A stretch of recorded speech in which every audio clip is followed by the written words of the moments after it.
오늘은 영상 예배이기 때문에 설교보다는 성경 공부식 설교를 하면 좋겠다, 그렇게 판단을 했습니다. 하나님의 소원이 뭘까요? 하나님의 소원은 디모데전서 2장 4절, 하나님은 모든 사람이 구원을 받으며 진리를 아는데 이르기를 원하시느니라, 그렇게 말씀을 하셨어요. 그러니까 모든 사람이 구원받기를 원하세요. 근데 그걸로 끝나지 않아요. 구원받은 자는 진리를 알아가라는 거예요. 진리를 아는데 이르기를 원하시느니라. 그러므로 기독교 교리는 구원에 있는 거 아니거든요. 구원받을 뿐만 아니라 진리를 알아가라. 그러면 진리가 뭐예요? 뭐가 진리예요? 예수님은 분명하게 해답을 주셨어요. 요한복음 14장 6절에요. 예수께서 이르시되 내가 곧 길이요 진리요 생명이니 나로 말미암지 않고는 아버지께로 올 자가 없느니라. 예수님의 말씀인 줄로 믿습니다. 진리는 예수 그리스도예요. 그러니까 진리를 안다고 하는 거, 예수님을 알아가는 거죠. 진리를 배운다는 거, 예수님을 배워가는 거죠. 진리를 따라 산다는 거, 예수님 따라 살아가는 거죠. 그러므로 우리가 예수를 믿고 구원받은 자로 끝나지 말고 정말 예수를 알아가고 예수를 닮아가고 예수를 따라가는 그런 하나님의 소원을 이루어드리는 영적으로 효도하는 자녀가 되기를 소망합니다. 자, 그러면 여러분, 우리가 말씀 생활이 왜 중요한가? 요한복음 6장 63절에 말씀하고 있기 때문에요. 살리는 것은 영이니 육은 무익하니라. 내가 너에게 이른 말은 영이요 생명이라. 예수님 말씀하셨어요. 여러분, 우리는 영과 육으로 지음받은 자들이거든요. 육이라고 하는 건 뭐예요? 겉사람 날마다 후패해가요. 썩어져 가는 거예요. 시간 지나 보세요. 나이 먹어 보세요. 다 썩어가요. 영원한 건 뭐냐? 영인 줄로 믿습니다. 근데 영이 생명이 있어야 되죠. 영이 살아 있어야 되죠. 영은 있는데 죽어 있다? 그러면 그게 무슨 의미가 있어요? 그러면 우리의 영이 살아 있으려면 영의 양식을 먹어야죠. 그 양식이 뭐냐? 내가 너에게 이른 말, 바로 하나님의 말씀, 그게 영의 양식인 줄로 믿습니다. 그러니까 우리가 말씀을 읽고 말씀을 배우고 말씀을 먹고 왜 중요하냐? 우리의 영이 사는 거예요. 우리의 영이 생명을 얻는 거거든요. 그래서 믿는 게 중요한 게 아니라 말씀을 먹어야 되는 거죠. 그래야 우리의 영이 건강한 거죠. 우리의 영이 살아있는 거죠. 생명 있는 영이 되는 거죠. 하나님은 영이시니, 그러니까 우리의 영이 건강할 때 하나님과 건강한 그런 관계를 맺을 수가 있는 거죠. 그러므로 우리가 정말 말씀 생활 게을리하지 말고 정말 말씀을 잘 읽고 말씀을 잘 배우고 말씀을 준행하는 그런 생명력 넘치는 그런 신앙생활하는 우리 모두가 되기를 주의 이름으로 소망합니다. 그러면 영적 생활, 말씀 생활 잘하려면 어떻게 해야 되느냐? 빌립보서 4장 9절에 나와 있거든요. 너희는 내게 배우고 받고 듣고 본 바를 행하라. 그리하면 평강의 하나님이 너희와 함께 계시리라. 우리의 신앙생활이라고 하는 건 네 가지를 잘하는 거거든요. 잘 배워야 돼요. 여러분, 말씀을 잘 배우시기를 바랍니다. 두 번째는 하나님의 말씀은 영의 말씀이에요. 그래서 성령을 받아야 돼요. 사도행전 보세요. 성령을 받으니까 여러분 믿음이 강건해지잖아요. 세 번째는 뭐냐? 여러분, 우리가 말씀을 잘 들어야 돼요. 믿음은 들음에서 난다 그랬어요. 들음은 그리스도의 말씀으로 말미암는다 그랬어요. 사람의 말 들어가지고 믿음 안 생겨요. 사람의 말 들면 여러분 시험에 걸리고 상처받고 그러거든요. 그래서 교회에 와서는 뭐를 잘 들어야 되느냐? 사람 얘기 들을 거 없어요. 하나님의 말씀 잘 듣기를 바랍니다.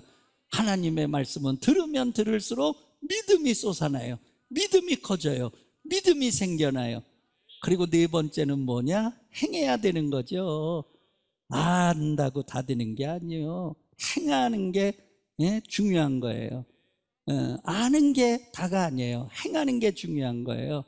그래서 우리가 잘 배우고 그리고 성령을 받고 그리고 말씀을 잘 듣고 우리가 말씀을 준행해서 풍성한 열매 맺는 그런 축복의 삶을 살아나가기를 소망합니다.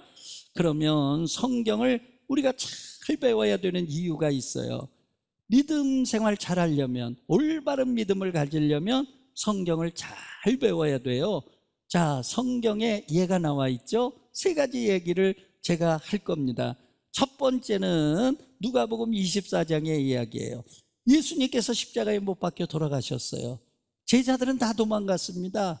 좌절과 절망이 그들에게 엄습해 왔습니다. 왜요? 부활하신 주님을 못 봤어요. 감히 상상도 못했어요. 왜? 부활이라고 하는 게 예수님 이전에는 본 적이 없어요. 그러니까 사람들의 인지 속에 부활이라고 하는 개념이 있을 수가 없는 거죠. 그래서 두 제자가 엠마오로 내려가고 있습니다. 좌절과 절망을 가지고 내려가고 있습니다. 그때에 부활하신 주님이 그들을 찾아갔어요. 근데 그들의 눈이 열리지 않아. 영의 눈이 열리지 않아. 육의 눈으로는 보여. 그러나 영의 눈이 열리지 않으니까 예수인 줄 몰라요. 나그네인가 보다, 여행객인가 보다, 그렇게 생각을 한 거예요. 근데 예수님께서 그들에게 성경을 하나하나 읽어주시고 가르쳐 주시는 거예요. 자, 누가복음에 나오거든요. 누가복음 24장 27절에요. 이에 모세와 모든 선지자의 글로 시작하여 모든 성경에 쓴 바 자기에 관한 것을 자세히 설명하시니, 예수에 관해서 기록한 모든 걸 설명하는 거예요. 선지자들이 얘기했던, 예언했던 메시아, 그가 바로 나다. 부활의 예수다. 할렐루야. 지금 가르쳐주고 있는 거예요. 설명해주고 있는 거예요. 그랬더니 그들이 뭐라고 고백을 하느냐. 누가복음 24장 32절에 나오죠. 그들이 서로 말하되 길에서 우리에게 말씀하시고 우리에게 성경을 풀어주실 때에 어떠했느냐. 그 다음에 가야죠. 우리 속에서 마음이 뜨겁지 아니하더냐. 할렐루야. 우리의 마음이 뜨겁지 아니하더냐. 야, 그분이 예수님이야. 그분이 부활하셔서 우리에게 왔어. 그들의 영의 눈이 열려서 부활하신 주님을 보게 된 줄로 믿습니다. 야, 그러니까요, 하나님의 말씀이라고 하는 건 영인 거예요. 하나님의 말씀을 들으니까 마음이 뜨거워지는 거예요. 믿음이 솟아나는 거예요. 그들의 영적인 닫혔던 눈이 열려지는 거예요. 그래서 부활하신 주님을 만나게 된 거거든요. 그러니까 성경 말씀 공부하면서 중요한 건 뭐냐? 영의 눈이 떠져야 되는 거예요. 지식이 자라나고 지식이 증가하고 지식이 커지고, 그게 중요한 게 아니에요. 하나님의 말씀은 영입니다. 여러분, 하나님의 말씀이 내 안에 와서 우리의 영을 열어줘야 돼요. 우리의 마음을 새롭게 만들어줘야 돼요. 말씀이 뜨거워지지, 우리의 마음이 뜨거워지지 않더냐? 믿음이 솟아나는 거죠. 그런 능력, 그 성경 공부가 그래서 중요하다는 거죠. 자, 두 번째는 사도행전 8장의 이야기예요. 빌립의 이야기 아닙니까? 여러분, 빌립 성령님이 명령하시죠? 광야로 나가라는 거예요. 광야에 사람 있나? 그런데 나갔어요. 그랬더니 하나님이 예비하시고 준비하시고 택정한 영혼이 이미 준비되어 있는 거죠. 자, 그 사람이 누구냐? 에디오피아 간닥의 여왕의 국고를 맡은 넷입니다. 이분이 예루살렘에 와서 예배하고 돌아갑니다. 이분은 믿음이 있는 분이야. 하나님을 공경하는 분이야. 그래서 수레를 타고 가면서 성경을 읽는 겁니다. 구약의 이사야 선지자의 글을 읽는 겁니다. 근데 읽기는 읽는데 가르치는 사람도 없어. 깨닫게 해주는 사람도 없어. 그러니까 읽기는 읽는데 무언 뜻인지 아무것도 몰라. 그러니까 빌립이 수레에 올라서, 그래가지고 이사야 선지자가 얘기한 그 메시아가 예수 그리스도다. 그분은 십자가로 우리의 죄를 사하시고 부활하셨느니라. 우리에게 생명을 주셨느니라. 그리고 가르쳐 주니까 그 에디오피아 내시가 예수를 영접하고 세례를 받게 된 줄로 믿습니다. 세례 받고 끝났나요? 그렇지 않잖아요. 여러분, 그 나라에 가서 다른 사람들에게 예수의 복음을 전해서, 그래서 에디오피아가 복음의 나라가 된 거예요. 여러분, 아프리카 북단에 있는 나라는요, 여러분, 터키가 가까워요. 이라크가 가까워요. 이란이 가까워요. 사우디아라비아가 가까워요. 그래서 그래서 이슬람 국가들입니다. 이 아프리카 지도를 놓고 보면 여러분 북단은요 이슬람입니다. 중부 벨트는 기독교 벨트입니다. 여러분 이게 참 묘한 거예요. 근데 에티오피아가 북단에 있어도 여러분 예수 믿는 기독교 국가야. 그래서 에티오피아 국기를 봐보세요. 십자가가 있는 거 아니에요? 여러분 뭐예요? 이 네시의 한 사람이 그 나라를 구원한 거예요. 네시의 한 사람으로 말미암아 그 나라가 복음화된 거예요. 그러니까 하나님 나라 운동은 뭐냐? 한 사람 운동이에요. 하나님은 믿음의 한 사람을 들어 쓰시는 거예요.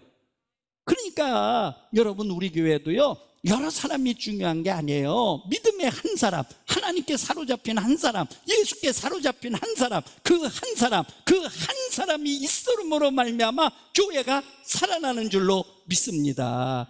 한 사람이 없음으로 말미암아 교회가 근심이 되고 아픔이 되고 갈등이 일어나고 손가락질 받는 교회로 전락하고 그러는 거거든요. 여러분 한 사람이 중요한 거예요. 야곱 한 사람을 통해서 이스라엘을 만드셨어요. 요셉 한 사람을 통해서 애굽을 구원하셨어요.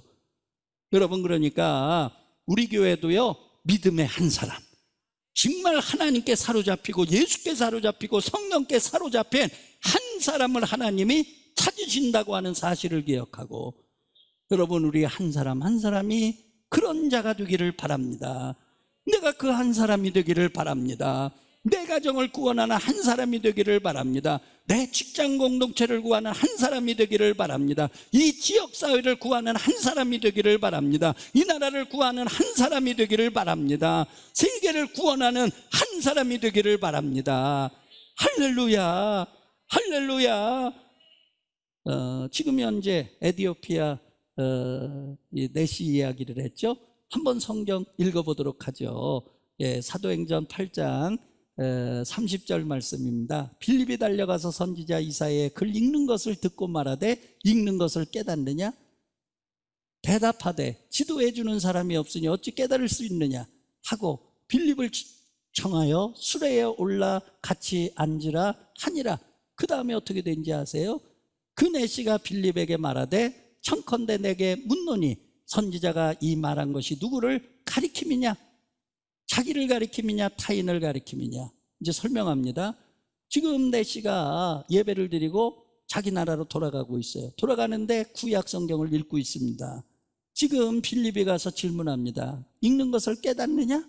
너 지도해 주는 사람, 가르치는 사람이 없으니 내가 깨달을 수가 없다. 메시아 이사야가 얘기했는데 자기를 가리켜 메시아라고 한 거냐? 아니면 다른 선지자를 가리켜 메시아라고 그런 거냐? 모르니까, 알 수가 없으니까, 오리무중이니까. 그러니까 그 다음에 한번 봐봐요. 빌립이 이제 성경을 잘 가르쳐 줬을 겁니다. 빌립이 입을 열어 이 글에서 시작하여 예수를 가리켜 복음을 전하니라. 그 메시아가 요 예수야. 요 예수님은 십자가에 우리의 죄를 대신해서 돌아가셨어. 그분은 부활하셨어. 그러면서 예수에 대해서 여러분 연결해서 설명을 해준 거예요. 그러니까 길 가다가 물 있는 곳에 이르러 그 내시가 말하되 보라 물이 있으니 내가 세례를 받음이 무슨 꺼림직이 있느냐. 여러분 내시가 예수를 알고 예수를 믿고 영접하고 세례를 받은 줄로 믿습니다. 자, 디모데 이야기예요. 디모데 이야기. 디모데후서 1장 5절 한번 읽어보도록 그렇게 하죠. 이는 내 속에 거짓이 없는 믿음이 있음을 생각함이라. 이 믿음은 먼저 내 외조모 로이스와 내 어머니 유니게 속에 있더니 내 속에도 있는 줄 확신하노라. 지금 바울이 디모데를 칭찬합니다. 무슨 칭찬해요? 진실한 믿음, 거짓 없는 믿음이 네 안에 있어. 근데 그 믿음이 너한테 나온 게 아니야. 하늘에서 뚝 떨어진 거 아니야. 그 믿음은 어머니 유니게, 그 다음에 외할머니 로이스에게 있었던 믿음이야. 외할머니의 진실한 믿음이 어머니에게 임파테이션 됐어. 어머니의 진실한 믿음이 너에게 임파테이션 됐어. 그 믿음이라고 하는 거는요, 가르쳐서 되는 게 아니에요. 잘 믿어라 그거 가지고 되는 게 아니에요. 보여주는 겁니다. 예, 보여주는 거예요. 예, 보여달라. 예, 보여주는 거거든요. 그래서 우리가 자녀에게 자 믿음 생활 잘해라. 그럴 거 없어요. 내가 잘 믿으면, 아버지가 잘 믿고 어머니가 잘 믿으면, 아버지가 기도하고 어머니가 기도하고, 아버지가 늘 성경을 가까이 하고 어머니가 성경을 가까이 하고, 그러면 아이들이 어려서부터 보고 배우는 거야. 그냥 보고 배우는 거야. 예. 그런데 그 보고 배운 믿음만 있는 게 아니야. 플러스 뭐가 있느냐? 디모데후서 3장 14절에서 15절에 나오죠. 그러나 배우고 확신한 일에 거하라. 너는 네가 누구에게서 배운 것을 알며 또 어려서부터 성경을 알았나니 성경은 능히 너로 하여금 구원에 이르는 지혜가 있게 하느니라. 아멘. 참 얼마나 감사해요. 어려서부터 네가 성경을 배웠다는 거예요. 네가 누구에게서 성경을 배운지 알아. 좋은 사람이 너희에게 성경을 가르쳤어. 네가 잘 배웠어. 그래서 이렇게 훌륭한 믿음의 사람이 됐어. 그런 얘기거든요. 그러니까 디모데의 훌륭한 믿음은요, 여러분 보고 배운 거 플러스 잘 배운 거. 할렐루야. 이 두 가지가 있기를 바랍니다. 자, 성경을 읽을 때 세 가지로 읽으라고 얘기했어요. 첫 번째는 눈으로 읽어야 돼. 두 번째는 마음으로 읽어야 돼. 세 번째는 몸으로 읽으라는 거예요. 성경은 글씨로 돼 있잖아요. 문자로 돼 있잖아요. 그러니까 읽어야 돼요. 눈으로 읽어야 돼요. 근데 읽고 또 읽고 할 때는 그 다음부터는 마음으로 읽어야 돼요. 하나님의 뜻이 뭔가, 이 말씀에 새겨져 있는 하나님의 진리가 뭔가, 그 다음에 그걸 깨달았으면 몸으로 실천하라는 거예요. 열매 맺는 삶은 실천할 때만 이루어진다는 거예요. 농사 질 때 뭐 농사법 가지고 농사가 됩니까? 입으로 농사가 됩니까? 입으로야 뭐 천하통일 못해요? 세계통일은 못해요? 남북통일은 못해요? 입으로 되는 거 아니거든요. 지식으로 되는 거 아니거든요. 실천이 중요한 거거든요. 농사에서도 열매를 따려면 가서 씨를 뿌려야 돼요. 거름을 줘야 돼요. 가꿔야 돼요. 그래야 열매를 맺는 거거든요. 마찬가지예요. 신앙생활도요. 열매 맺는 신앙생활은 실천해야 되는 줄로 믿습니다. 몸으로 읽어야 되는 줄로 믿습니다.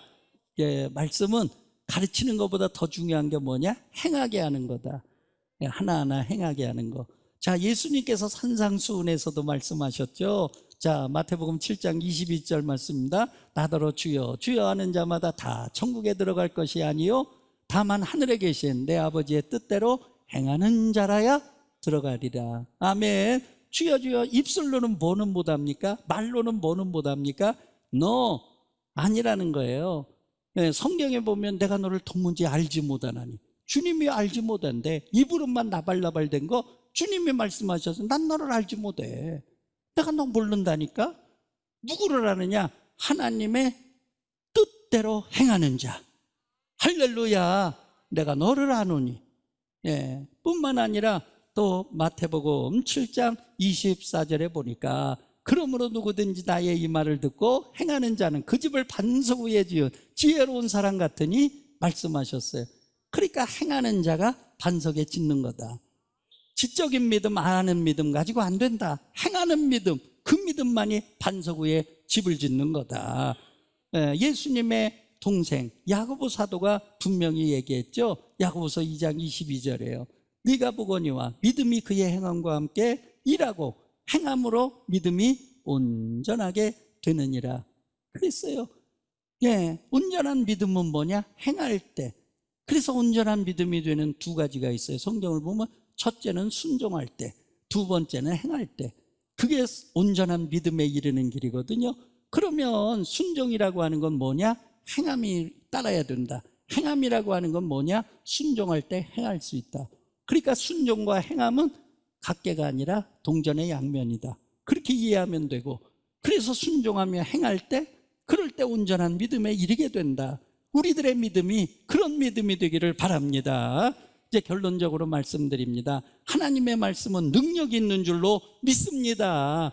여러분, 데살로니가 교회 참 좋은 교회죠. 믿음의 역사, 사랑의 수고, 소망의 인내, 너희에게 항상 있어야 될 세 가지 믿음, 소망, 사랑. 말로만이 아니라 믿음에는 역사가 나타내. 사랑에는 소망이 수고가 따라. 소망에는 인내가 있어. 그런 좋은 교회예요. 저절로 된 거 아니에요. 어떨 때 그런 좋은 교회가 됐느냐?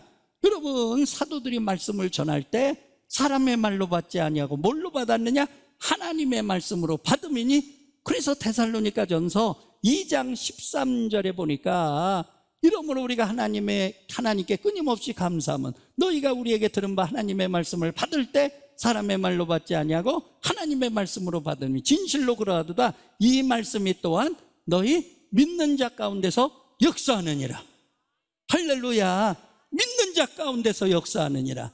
하나님의 말씀은 믿으면 역사가 일어난다는 거예요. 사랑의 말씀을 믿으면 사랑이 와요. 승리의 말씀을 믿으면 승리가 와요. 축복의 말씀을 믿으면 축복이 와요. 치유의 말씀을 믿으면 치유가 일어나요. 우리 교회에서 얼마나 많은 간증들이 있습니까? 질병 치유에 대한 간증들이 있잖아요. 공통점은 뭐냐?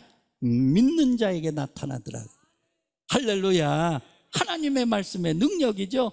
그래서 오늘 본문의 말씀이 뭐예요? 히브리서 4장 12절 말씀 아니에요? 하나님의 말씀은 살아있고 운동력이 있어서 좌우의 날쌘 어떤 검보다도 예리해서 혼과 영과 관절과 골수를 찔러 쪼개기까지 하며 또 마음의 생각과 뜻을 판단하나니. 그러니까 하나님의 말씀은 우리의 영과 혼과 관절과 골수를 수술하는 줄로 믿습니다.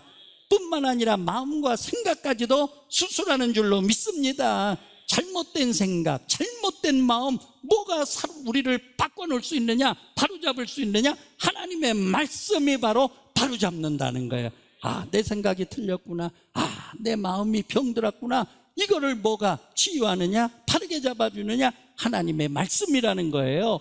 그러니까 우리가 정말 건강한 신앙생활, 생명력 있는 신앙생활, 정말 온전한 신앙생활 하려면 말씀을 듣고 말씀의 능력이 내 안에 임하고 그 다음에 말씀을 행하는 그런 신앙 가질 때 우리가 좋은 믿음의 승리자가 될 줄로 믿습니다. 이제 마무리해야 되겠어요. 자, 훌륭한 분들의 이야기입니다. 명언이거든요. 성경은 천국 항해에 없어서는 안 될 항해도요 나침판이다. 나침판 항해도다. 헬렌 켈러가 얘기했어요. 성경에 밑줄을 긋는 것도 좋지만 성경이 당신 위에 밑줄을 긋게 하라. 우리가 성경 읽으면서 좋은 말씀 밑줄 긋는데 성경이 내 삶에 밑줄 긋게 하라는 거예요. 셰익스피어의 얘기입니다. 악마는 먼지가 앉아있는 성경 무서워하지 않는다. 안 읽는 거예요. 보지 않는 거예요. 안 무서워한다는 거예요. 링컨의 얘기입니다. 성경은 하나님이 인간에게 주신 선물 중 가장 고귀한 선물이라는 거예요. 그 다음에 토레이, 영성 신학자입니다. 성경에 많은 번역이 있는데 이 세상에서 가장 위대한 성경 번역이 있다면 그것은 내 삶으로 성경을 번역하는 것이다. 최고의 성경 번역은 내 삶으로 살아가는 거예요. 그게 최고의 번역이에요. 여러분, 예배, 최고의 예배는 삶이 예배여야 되는 거 아니에요? 그게 최고의 예배거든요. 마찬가지예요. 성경, 여러분, 우리가 삶으로 살아가는 거죠. 그것이 최고의 성경 번역이라고 하는 사실 마음에 새기고 우리가 그렇게 살아가기를 소망합니다.